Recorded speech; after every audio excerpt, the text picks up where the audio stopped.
Students, today we continue our question answer.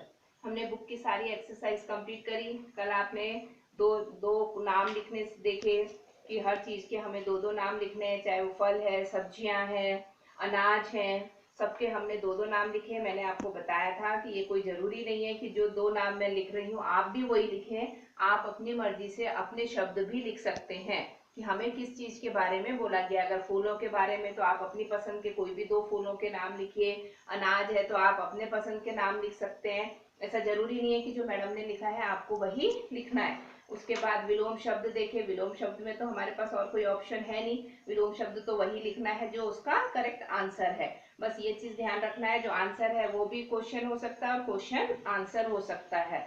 उसके बाद आपने मैच द कॉलम किया, आपको क्लू दिया था कि ये किसके बारे में बोला जा रहा है, और उसके बाद आपको समझ में आ गया कि हमको इसको किससे जोड़ी मिलानी है। उसके अलावा जिन लोगों के बारे में यहाँ बताया गया है ये हमारी पोयम में नहीं है, परंतु हमको इनके बारे में मालूम होना चाहिए कि इनको हम क्या बोलते हैं। ये पर्सन्स हैं, ये भी हमारी किसी न किसी रूप में मदद करते हैं। उसके अलावा आपने टिक द करेक्ट ऑप्शन किए कि 4 आंसर हैं, उसमें से जो आंसर सही है हमको उसको टिक करना है। क्वेश्चन पढ़ते ही आपको समझ में आ गया कि किसके बारे में बोला गया है। इसलिए हर पार्ट को आपको बहुत ध्यान से पढ़ना है, चाहे वो कोई सा भी चैप्टर हो। उसके बीच बीच में से इस तरह से बहुविकल्पीय प्रश्न, राइट रॉन्ग या फिल इन द ब्लैंक्स बनकर आ सकते हैं। अब आज हम क्वेश्चन आंसर करेंगे। आपको मैंने शब्दार्थ होमवर्क में दिए थे कि पाठ का नाम डाल के पाठ 5 काम के लोग, उसके बाद आपको क्या करने थे, ये शब्दार्थ लिखने थे, वो आप लिख चुके हैं। अब शब्दार्थ के नीचे ही हम प्रश्न 1 करेंगे, माली का क्या काम है। क्वेश्चन आंसर करेंगे। इसमें सबसे फर्स्ट देखिए, माली का क्या काम है। जस्ट शब्दार्थ के नीचे यहाँ पर पाठ का नाम डालने की जरूरत अलग से नहीं है, क्योंकि हमने पाठ 5 कंटिन्यू करना है। तो शब्दार्थ के नीचे आपको आंसर्स लिखने। माली का क्या काम है। माली उपवन को सुंदर करने का काम करता है। आप अपने शब्दों में भी लिख सकते हैं, ऐसा जरूरी नहीं है। भाई बस माली का मीनिंग क्लियर होना चाहिए कि माली का काम क्या है। अब मैंने बहुत छोटा सा फिर भी लिखा है कि माली उपवन को सुंदर करने का काम कर सकता है। आप ये भी लिख सकते हो कि माली पौधों की देखभाल करता है। माली उपवन को मेंटेन तो नहीं बोलेंगे, माली उपवन की देखभाल करता है। इस तरह से आप अपने वर्ड्स भी बना सकते हो। आंसर क्लियर होना चाहिए, जिसके बारे में पूछा गया है वो चीज क्लियर हो जानी चाहिए, चाहे आप उसको किसी भी रूप में लिखिए। नेक्स्ट क्वेश्चन है, बढ़ई क्या बनाता है। अब आपको मालूम है बढ़ई कौन है ना, कि बढ़ई क्या करता है, लकड़ी का सामान बनाता है। तो बढ़ई लकड़ी का सामान बनाता है। तो इस तरह से आपको पता होना चाहिए कि कौन क्या है। आपने पोएम बहुत अच्छे से पढ़ ली, याद कर ली, तो आपको इन आंसरों को रटने की जरूरत नहीं है। आंसर जो भी है हमेशा समझ के लिखिए। थर्ड क्वेश्चन, प्रश्न 3 देखिए, जूतों की मरम्मत कौन करता है। हु रिपेयर अवर शूज और स्लीपर। कौन करता है, कौन उनकी मरम्मत करता है। टूटे जूते चप्पल कौन बनाता है, ये भी आपको पता है। आपने पोयम में पढ़ा कि जूतों की मरम्मत कौन कर रहा है, बदलू मोची। यहाँ पर हमको जूतों की केवल मरम्मत पूछा है, उसका नाम नहीं पूछा है। अगर क्वेश्चन ये होता कि बदलू मोची कौन है, या हमारी कविता में जूतों की मरम्मत कौन कर रहा है, तो हम लिखते कि हम काका हमारे जूतों की मरम्मत कर रहे हैं, या बदलू मोची हमारे जूतों की मरम्मत कर रहा है। लेकिन यहाँ पर आपका क्वेश्चन है कि जूतों की मरम्मत कौन करता है। तो जूतों की मरम्मत कौन करता है, मोची। वो इंसान जो हमारे टूटे जूते चप्पल ठीक करता है उसको हम क्या बोलते हैं, मोची। इसलिए हमने सीधे से लिखा कि जूतों की मरम्मत मोची करता है। अब देखिए प्रश्न 4, अन्न उगाकर, ये देखिए आपकी बुक में दिए हुए हैं। अब यहाँ पर जो प्रश्न 4 था, बुक का जो प्रश्न 4 है ये हमको कॉपी में नहीं लिखना है। बुक का जो प्रश्न 4 है ये कॉपी में नहीं नोट डाउन करेंगे। इसलिए जो क्वेश्चन 5 है वो क्वेश्चन 4 हो गया। क्लियर ऑल ऑफ यू कि हमको जो क्वेश्चन 4 है ये ओनली फॉर योर नॉलेज, ये केवल आपको चैप्टर रिवाइज के रूप में दिया गया है कि तुमने दर्जी से क्या क्या सिलवाया, या इन लोगों ने दर्जी से क्या क्या सिलवाया। जब हमने ये दर्जी वाला पैराग्राफ पढ़ा था, ये देखिए जब हमने दर्जी वाला पैराग्राफ पढ़ा था तो इसमें सबके बारे में बताया था कि किसने कुर्ता पजामा सिलवाया, किसने दीदी ने सूट सिलवाया, चाचा ने कुर्ता सिलवाया, मामू ने अचकन सिलवाया, मैंने फ्रॉक सिलवाई, तो सबके बारे में दिया हुआ है। तो वही यहाँ पर क्वेश्चन है कि इसने किसने किसने क्या क्या दर्जी से सिलवाया। तो आपको पता है मामू ने क्या सिलवाया, देखिए पीछे पोयम पढ़ेंगे, इसको केवल आप बुक में लिख लेंगे लेकिन ये कॉपी में नहीं आएगा। आंसर जो 4 है, आंसर 4 ये कॉपी में आपको नहीं लिखना है, ठीक है।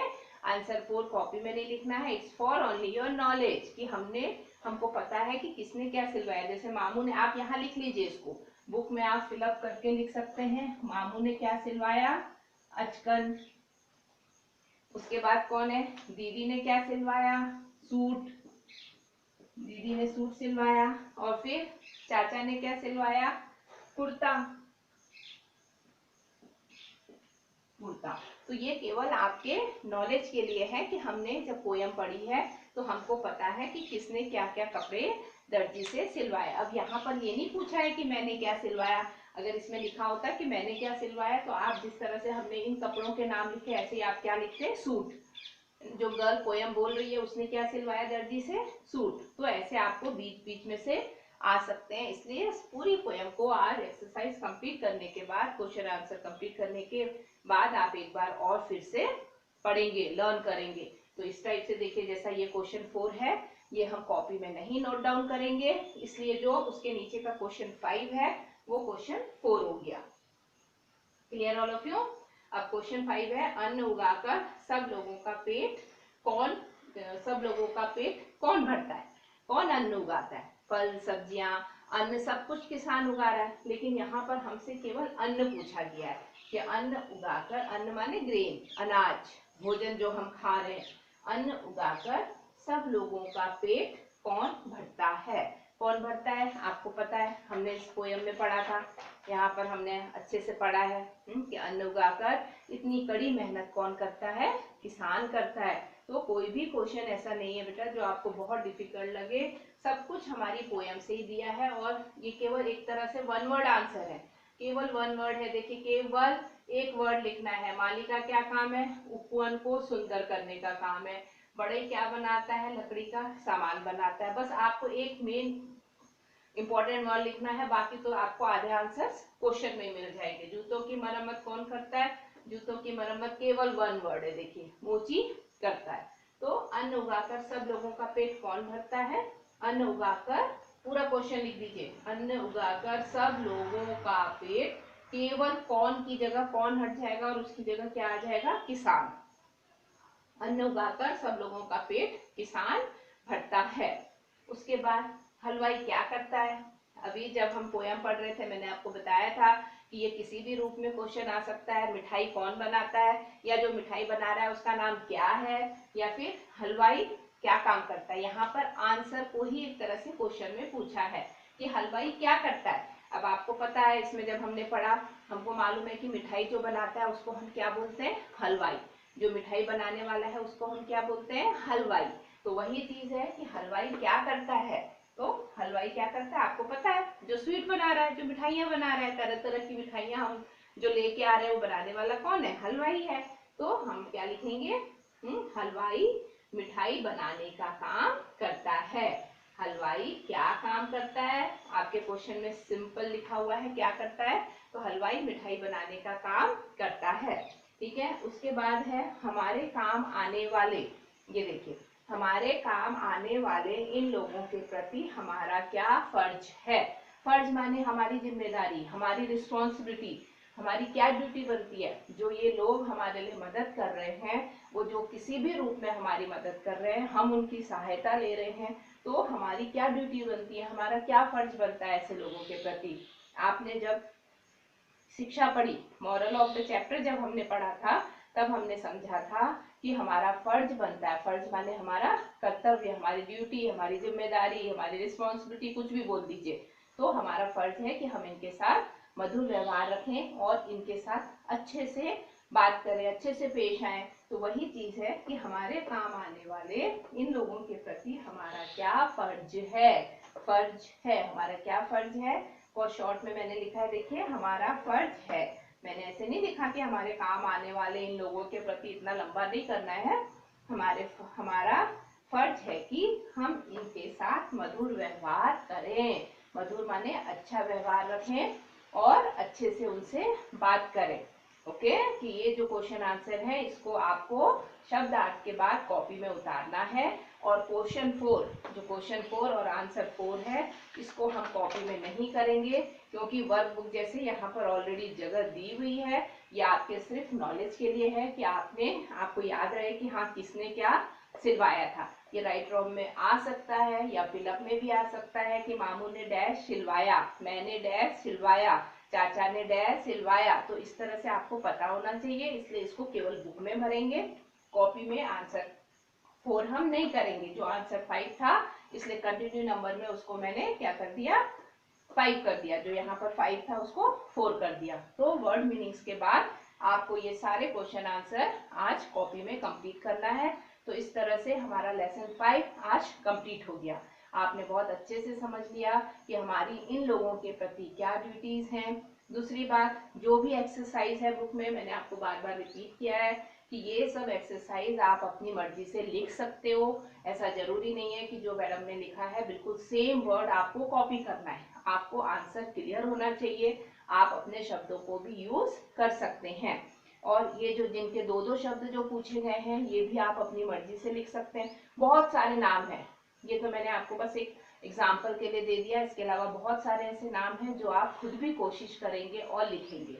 आपको डेली लर्न करना है जो भी वर्क होता है, और रफ कॉपी में डेली के डेली आपको प्रैक्टिस करना है after completing your fair work. ऐसा नहीं कि आपने फेयर कॉपी में लिख लिया बस हो गया।